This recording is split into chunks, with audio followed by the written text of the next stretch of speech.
समेकित खेती या इंटीग्रेटेड फार्मिंग आधुनिक कृषि का एक प्रभावी तरीका है जो विभिन्न कृषि गतिविधियों को एक साथ जोड़ता है। इस मॉडल में खेती, पशुपालन, मुर्गी पालन, मछली पालन और खाद्य निर्माण शामिल हैं, जिससे एक मिनी एग्री इकोसिस्टम का निर्माण होता है। मुख्य फसलों में टमाटर, भिंडी, पालक, मक्का, धान और दालें शामिल हैं, जिन्हें इंटरक्रॉपिंग के माध्यम से एक साथ उगाया जाता है।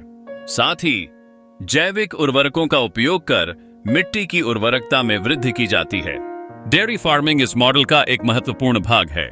2 से 4 गाय या भैंस का पालन करके दूध का उत्पादन किया जाता है, जिसका उपयोग दही, घी और पनीर बनाने में किया जा सकता है। इसके अलावा पशुओं के अपशिष्ट से बायोगैस और खाद का उत्पादन होता है।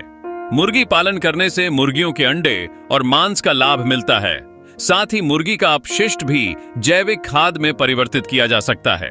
मछली पालन के लिए तालाबों का उपयोग किया जा सकता है, जहां रोहू, कतला और तिलापिया जैसी प्रजातियों को पाला जाता है। इन तालाबों में बतखें रखने से तालाब साफ रखने में मदद मिलती है। वर्मी कंपोस्टिंग के जरिए गोबर, फसल के कचरे और मुर्गी के अवशेषों से जैविक खाद तैयार की जाती है, जो बेची जा सकती है। साथ ही बायोगैस प्लांट लगाकर खाना पकाने के लिए गैस का उत्पादन किया जा सकता है। एक सफल समेकित फार्मिंग व्यवसाय के लिए 1 से 2 एकड़ जमीन की न्यूनतम आवश्यकता होती है, जबकि 5 से 10 एकड़ बेहतर होता है। इस मॉडल से आप सब्जियों, अनाज, दूध, अंडे, मछली, जैविक खाद और बायोगैस बेच सकते हैं।